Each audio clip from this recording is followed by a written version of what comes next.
தமிழ் பேசும் நல்லுள்ளங்களுக்கு வணக்கம். நேயர்களே, இது உங்கள் ஸ்பார்க் தமிழ் ஆடியோ புக்ஸ். இதுவரைக்கும் நம்ம சேனலை சப்ஸ்கிரைப் பண்ணாதவங்க சப்ஸ்கிரைப் பண்ணிக்கங்க. அப்படியே பக்கத்தில் இருக்கிற பெல் பட்டனையும் கிளிக் பண்ணிக்கங்க. இந்த கதை நான் வாசிக்கிற விதம் இதையெல்லாம் உங்களுக்கு பிடிச்சிருந்தா கதை கேட்கும் ஆர்வமுள்ள உங்க நண்பர்களுக்கு ஷேர் பண்ணுங்க, லைக் மற்றும் கமெண்ட் பண்ணுங்க. புதுமை பித்தனால் சிறுகதையின் திருமூலர் என்று போற்றப்பட்டவர் பழம்பெரும் எழுத்தாளர் மௌனி. இன்று திரு மௌனி அவர்கள் எழுதிய குடும்பத்தேர் என்ற சிறுகதையை பார்க்கலாம். பிற்பகல் 3 மணி சுமாருக்கு ஒரு நாள் கிருஷ்ணய்யர் தன் வீட்டின் உள்ளே உட்கார்ந்து கொண்டு 4-5 தினம் எழுதப்படாது நின்று போன தினசரி கணக்கை எழுதி கொண்டிருந்தார். கிருஷ்ணய்யருக்கு 52 அல்லது 53 வயது இருக்கலாம். திடமான உடம்புக்காரர். அவர் அந்தஸ்தும் கௌரவமும் உடையவர். குடும்ப பரிபாலனம், வெளி விஷய விவகாரம் முதலிய எல்லா விஷயங்களிலும் அக்கிராமத்தாருக்கு பின்பற்றக்கூடிய லட்சிய புருஷராக கருதப்பட்டவர். 4-5 தினம் அசௌகரியமுற்று கிடந்து அவருடைய தாயார் இறந்து போய் 1 மாதம் ஆகிறது. கிழவிக்கு அந்த 80 வருட உலக வாழ்க்கை ஒரு மலர்பாய் படுக்கையாக இருக்கவில்லை. ஒரு தனவந்த குடும்பத்தில் வாழ்க்கைப்பட்டது அவளை சிற்சில சங்கடங்களுக்கு ஆளாகாது மீட்டதெனினும் அற்ப ஆயுளில் போன அவள் குழந்தைகள், குடும்பம் நடுநடுவே சஞ்சலங்கள் முதலிய இன்னும் எத்தனையோ வித பொறுப்புகளின் தன்மையற்ற தொல்லைகளை அவள் அனுபவிக்காமல் இல்லை. அதில் சந்தோஷமே தவிர அவள் வருத்தம் கொள்ளவில்லை. விவேகமான இயற்கை அறிவு கொண்டு அவள் நடத்திய குடும்ப வாழ்க்கை வீடு நிறைந்த ஒரு சுடரொளி போன்றது. செலவுகளை ஒவ்வொன்றாக ஞாபகப்படுத்தி எழுதலானார்.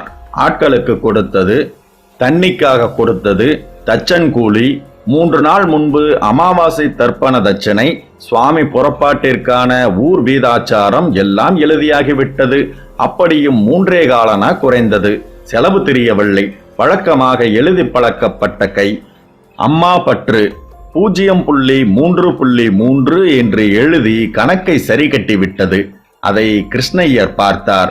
அதன் அர்த்தம் சிறிது சென்று திடீரென புலப்பட்டது போன்று அவர் கண்கள் நிரம்பின. 2 சொட்டு கண்ணீர் கணக்கு புத்தகத்தின் மீது விழுந்தது.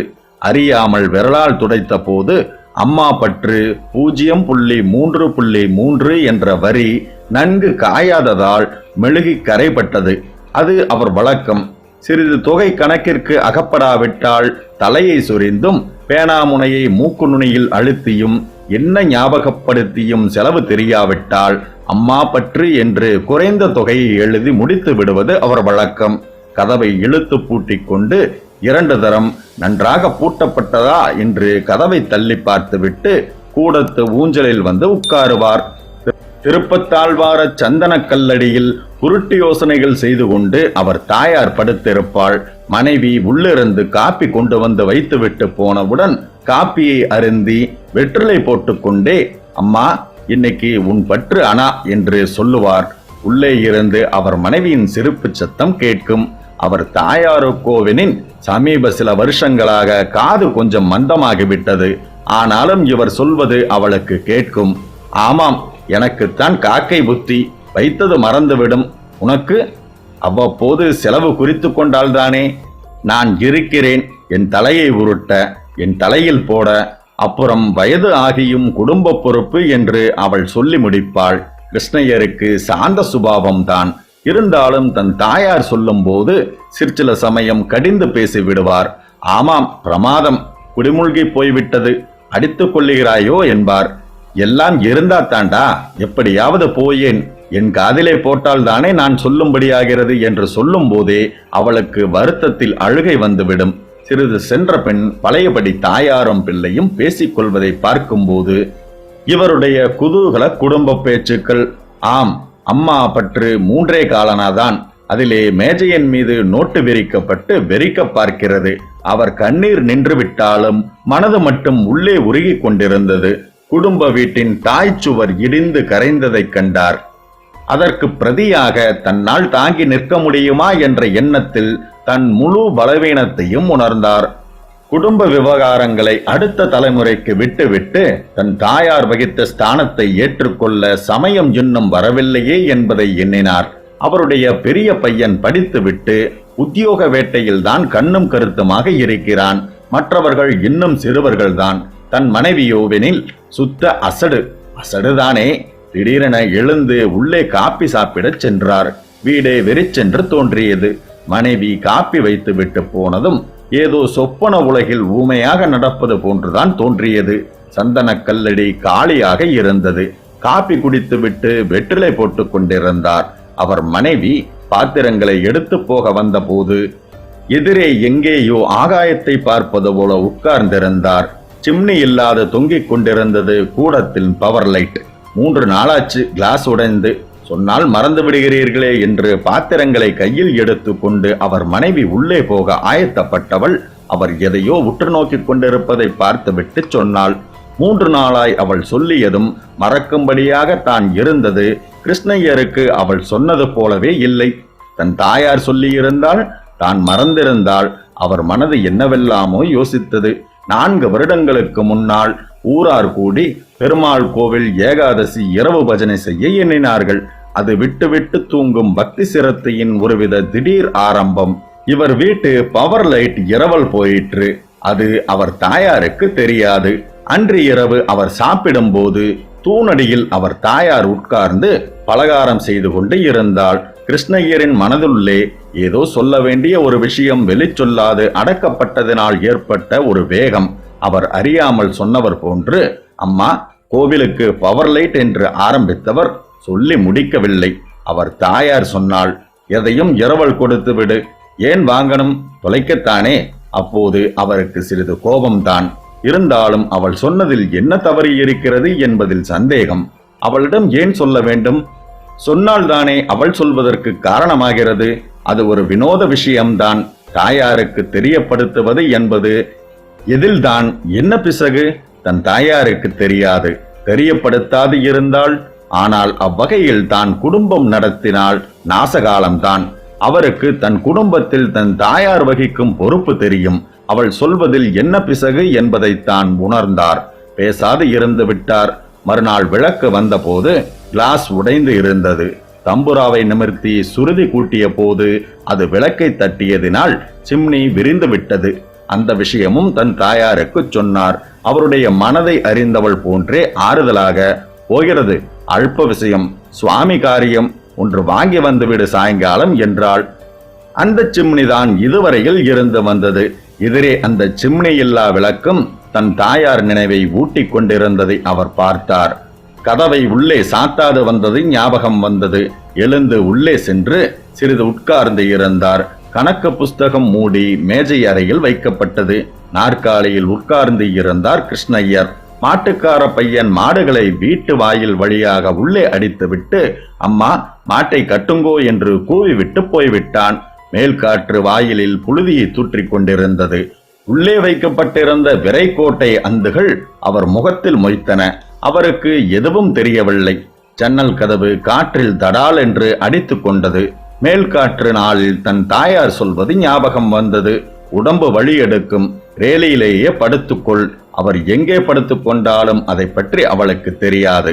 அவள் சொல்லித்தான் விடுவாள். இரவிலே அநேகமாக அவள் தூங்க மாட்டாள். காது மந்தம், கிளவயது, தாழ்வாரத்து கீற்று, இரட்டை வெறி இரவில் காற்று அடித்துக் கொள்ளும் போது யார் யார் என்று கேட்டுவிட்டு பின்னர் விஷயத்தை யூகித்துக் கொண்டு பேசாது உறங்கிவிடுவாள். மற்றும் நடு இரவில் கேட்காத சப்தங்கள் அவள் நுண்ணுணர்வுக்கு எப்படியோ எட்டி யார் என்று கேட்டும் திருப்தியடையாது. இருளின் பயத்தை அவள் ஊன்றுகோல் உதவின டக் டக் சப்தத்தினால் விரட்டுவது போன்று எழுந்து நடந்து ஒவ்வொரு இடத்தையும் தடவி தடவி திருப்தியுற்று திரும்பி படுத்துக் கொண்டு விடுவாள். மார்கழி மாத குளிராலம் அவளை வருத்தாது. விடியற்காலையில் எழுந்து ஏதோ ஸ்லோகத்தை முணுமுணுத்துக் கொண்டு கொள்ளைமேட்டிலிருந்து வாயில் வரைக்கும் சாணம் தெளித்து வீட்டையே புனிதமாக்குவது போன்று வேலை செய்வாள். கிருஷ்ணய்யருக்கு தன் தாயாரை இழந்ததின் வருத்தம் தாங்க முடியவில்லை. இழக்கப்பட்ட தாயார் தனக்கு கவலைக்கு இடமின்றி குடும்பத்தை நடத்த எவ்வகையில் உதவியாக இருந்தாள் என்பதை உணர்ந்த போது அவள் இடத்திற்கு யார் எப்போது இருக்கிறாள் என்பதை அவரால் கண்டுகொள்ள முடியவில்லை. அப்படி அவள் இல்லாது நடத்தும் வகையும் தோன்றவில்லை. தான் இருந்த இடத்தை கொள்ள வேண்டின் தன் பொறுப்புகளை தன் கீழ்வாரிசுகள் கொள்ள வேண்டும். அதற்கோ ஒருவரும் இல்லை. இருந்தும் தன் தாயாரை போன்று தான் அவ்வளவு நன்றாக பாதுகாப்பளிக்க முடியுமா? இரவில் கூடத்து குத்துவிளக்கின் ஒளிபடராத பாதி இருளில் அவள் உட்கார்ந்து ஜபம் செய்து கொண்டிருப்பாள். உள்ளே குழந்தைகள் தாயாரிடம் விஷமம் செய்து கொண்டு அவளை காரியம் செய்ய விடாது உபத்திரவம் செய்யும் போது குழந்தைகளை கூப்பிட்டு கதை சொல்வதும், அடிக்கடி குழந்தைகள் உடம்பு இளைத்து விட்டது என்று நாட்டு பெண்ணை கோபித்துக் கொள்வதும், இவ்வகையில் தன்னால் கவனம் செலுத்த முடியுமா என்பதை அவர் நினைக்கும் போது யோசிக்க யோசிக்க கிருஷ்ணய்யர் வீடே தன் தாயாரால் நிரப்பப்பட்டிருந்தது போன்ற தோற்றத்தை தான் உணர்ந்தார். அவள் இறந்ததை எண்ணும் போது தன் பலவீனத்தை கண்டார். வெளியில் தான் எவ்வளவோ கெட்டிக்காரன் என தோன்றுவதற்கு ஒரு உரைகள் போலவிருந்த தாயார் போய்விட்டாள். எழுந்து கதவை பூட்டிக் கொண்டு கொல்லையில் வேலை செய்யும் தச்சனை பார்க்க போனார். கொட்டிலில் கட்டப்படாத மாடுகளில் ஒன்று கடந்த அரை மணி நேரமாக தவிட்டை தின்று கொண்டிருந்தது. மாடு வந்திருக்கு கட்டு என்று முன்பு தன் தாயார் சொல்வதை அனாவசியமாக ஏன் சொல்கிறாள், கட்டமாட்டார்களா என்று மிகுந்த அலட்சியமாக எண்ணியவர் கண்கூடாக அவள் வார்த்தைகளின் மதிப்பை பார்த்தார். கொல்லையில் சாவதானமாக வீட்டு வேலைக்காரன் வேட்டி துவைத்துக் கொண்டிருந்தான். உள்ளே அவர் மனைவி படுத்து கொண்டிருந்தாள்.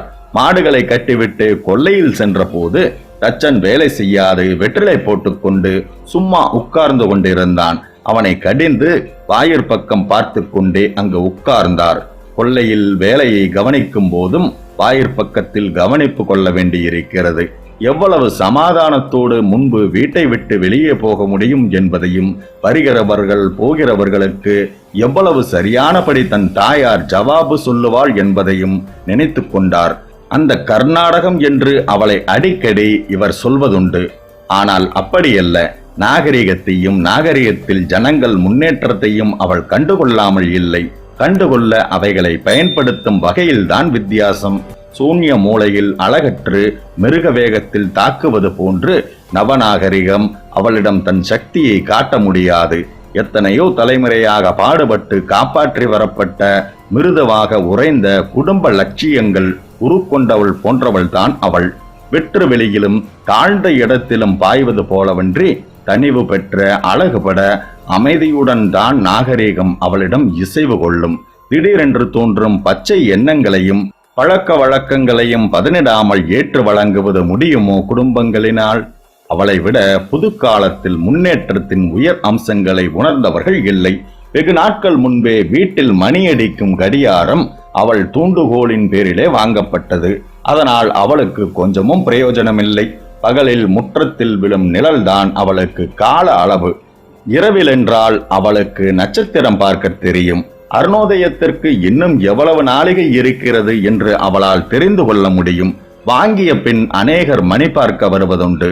அதில்தான் அவளுக்கு மிகுந்த திருப்தி. சிறுவயதில் குடும்பத்தின் கௌரவ எண்ணங்களை குழந்தைகளுக்கு சொல்லுவாள். அதனால் குடும்பத்தில் பழைய நினைவுகள் குத்துவிளக்கடியில் குழந்தைகளுக்கு சொல்லும் போது அறிவு கெட்டாது திகைப்பில் காலத்தில் மறைந்த பழைய கதைகள். அவளுடைய மாமி பாட்டி அப்படி இருந்தது, பெரிய மாமனார் காசிக்கு ஓடி போனது, எவ்வளவு தூரம் தன் மதிப்பு, குடும்ப மதிப்பு, ஆரோக்கியமான போதனைகளை குழந்தைகள் மனதில் பாலூட்டுவது போன்று ஊட்டி வந்தாள். சாயங்காலம் ஆகிவிட்டது.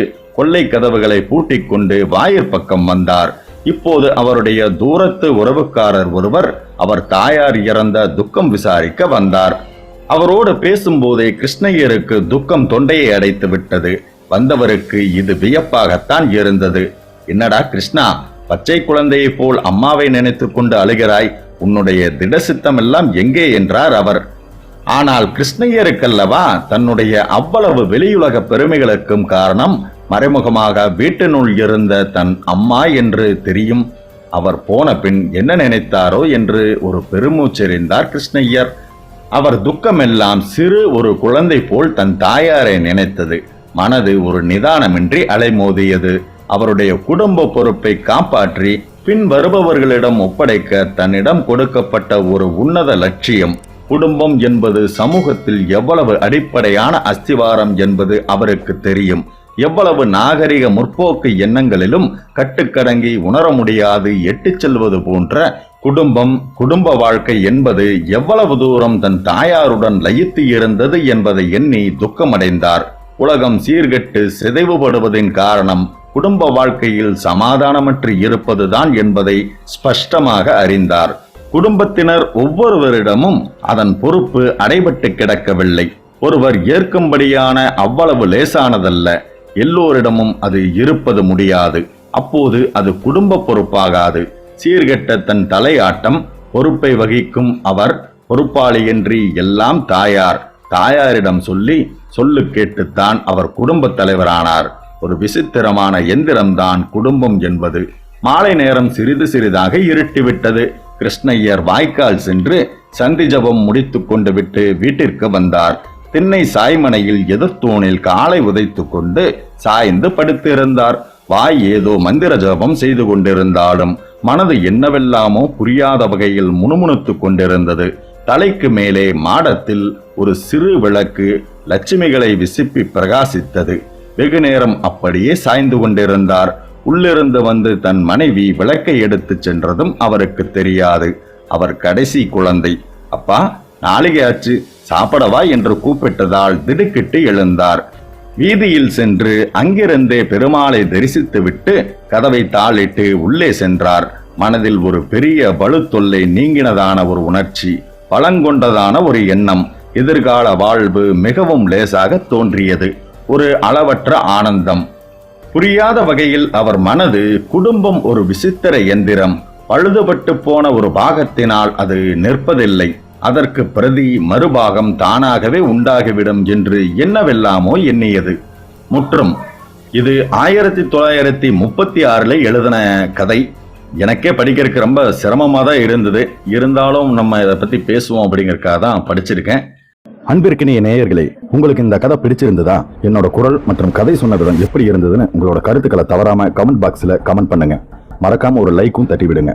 அதோட உங்களை மாதிரியே கதையை விரும்பக்கூடிய உங்க நண்பர்களுக்கும் இந்த கதையை ஷேர் பண்ணுங்க. நீங்க ஒரு வேளை நம்ம சேனலை சப்ஸ்கிரைப் பண்ணாம இருந்தீங்கன்னா உடனே சப்ஸ்கிரைப் பண்ணிட்டு நோட்டிபிகேஷனையும் ஆன் பண்ணிக்கோங்க. கதை கேட்டுட்டு சப்ஸ்கிரைப் பண்ணாம போற நண்பர்களுக்கு ஒரு விஷயத்தை நான் சொல்லிக்க விரும்புறேன்.